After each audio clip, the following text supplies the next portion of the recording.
Okay, so you can't stop asking questions right now about looksmaxxing. That is the extreme online beauty trend we've been seeing. So we're following your clicks and curiosity, and it looks like you also want to know more about those medical risks, very important, and how it can impact your mental health as well. All of it is part of it. So let's break it down here. We've got Dr. Terry Dubrow up first, then Dr. Daniel Katz. Thank you both for being here for this important conversation here. So let's start with debunking some of the things surfacing online about looksmaxxing. And we've got our board-certified plastic surgeon, TV personality, Dr. Terry Dubrow here for more on this. It is so good to see you, my friend. Appreciate you joining us.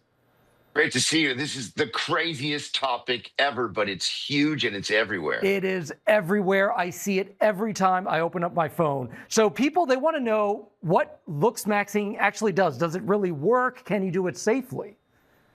So it's all about tying your self-worth, right, to your looks. And it's really started by these, what do they call incels, these incelibates, sort of youth males between the ages of 12 and 22. And they want to reinforce illegal, unapproved things to make you look better, to increase your sexual market value. And they use things like starting testosterone that you get in the back of a gym at age 12. And we know about all the side effects of testosterone, and then using other kinds of drugs, and then doing crazy things that don't really work, like bone smashing, where you take a hammer and smash your own face to try to remodel and reshape your face to make you more attractive, to increase your sexual market value. At the end of the day, most of the things they do, apart from plastic surgery, don't work. Don't try them, and it's just really bad DIY home advice. Yeah, I can't believe that people are trying this, and you've left me in shock talking about 12-year-olds getting testosterone therapy. My goodness, don't do that. You are one of the faces of the hit show Botched. We don't need to tell folks that. Everybody recognizes you. Do you have any experience with patients who went too far with looksmaxxing?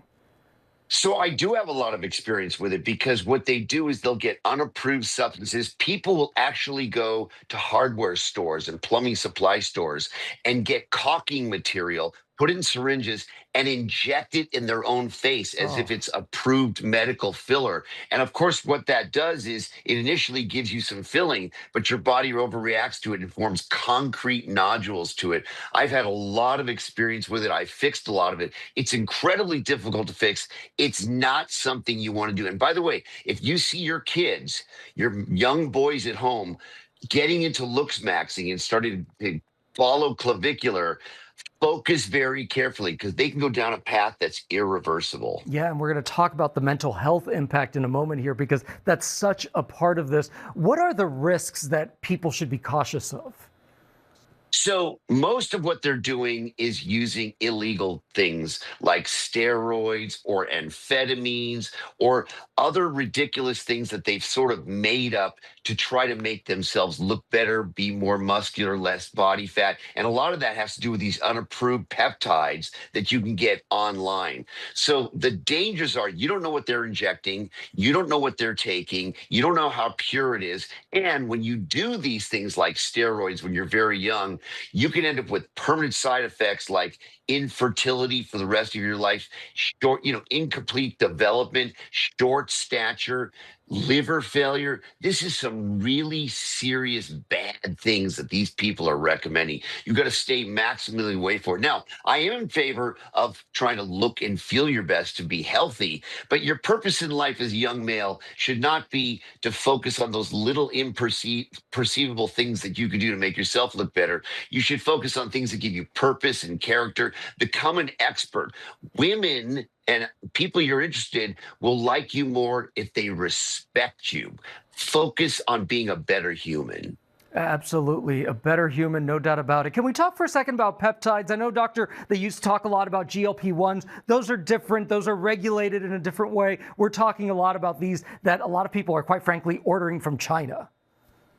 It's really true. There's two types of peptides. As you mentioned, there's the GLP-1s that are approved, growth hormone, insulin. Those are FDA approved peptides. They're all tested. Then there's the unapproved ones that millions of people are using. Some of them are very effective. The problem is they're not allowed to be prescribed by doctors.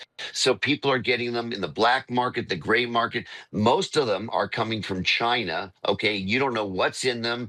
You inject them and you think you're getting this pure product like BPC 157 and TV 500, and you think it's going to help you, but it can induce tumor growth. You can have an anaphylactic reaction to it. And some people are ending up in the intensive care unit by using these. And that is such a warning. Thank you so much for giving us all of that information, Dr. Terry Dubrow. Appreciate it.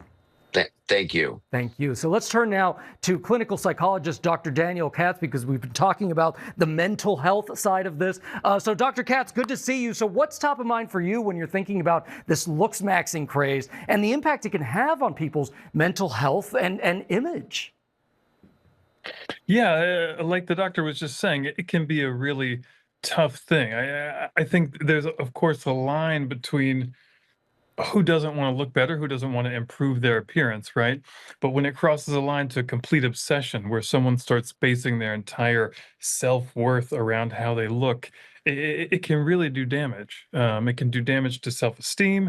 It can do damage to relationships. Yeah, it can do a lot of damage. Yeah, absolutely. Some influencers have claimed that looksmaxxing is about building confidence. Are there any positive benefits to this lifestyle that you recognize as a clinical psychologist?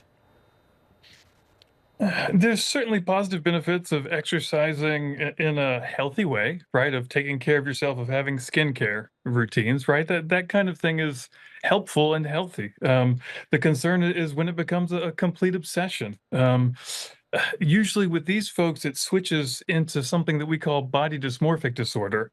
And once that happens, it kind of takes over someone's life. And I would say it's the opposite of giving someone confidence. They're spending most of their mental energy on thinking about their attractiveness or perceived imperfections or flaws, and how they can fix them. And that's tough to think about when people are constantly thinking about their flaws. And by the way, probably not flaws to a lot of people who are looking from the outside and saying, hey, you look great as you are. So as a psychologist, doctor, are you faced with patients who are struggling with the consequences of looksmaxxing? Often. I would say, again, it exists on a continuum. I've never worked with anyone who has injected a weird substance into their face. But I do work with a lot of men who are very insecure about how they look. And I think our modern culture has made it very easy for us to compare each other for social media pictures, these very curated and edited things, these rating systems, and how many hearts or likes did I get? There's a lot of young men that get pulled into that and then start to think that, hey, this is what it's all about. It doesn't really matter how smart I am or how ambitious I am or what I do in my free time. It really just matters, what do I look like? Yeah, that's really tough. What's your advice for people who are struggling with self-image in general, and perhaps in this very public digital age, that's when really we see it most? Yeah, I would say that's a tough one. The best advice I can give is, if this is really a problem for you, please seek professional help. We have some very good evidence-based treatments around this kind of thing. The last time I checked the studies, I think 72% of people respond well to treatment. So get with a licensed mental health professional, not a random influencer or coach or someone online. Get with a licensed mental health professional, and we can really help, because this is treatable. And I would love to help people get back to loving themselves, appreciating themselves, and just focusing on who they are rather than just what they look like. And I'll just add that the reason why you can't answer that question is, quite frankly, because this is not a one-size-fits-all sort of thing. You really do need to get that individual attention by a licensed doctor. Thank you so much, Dr. Daniel Katz. We appreciate it. Thank you. Thank you.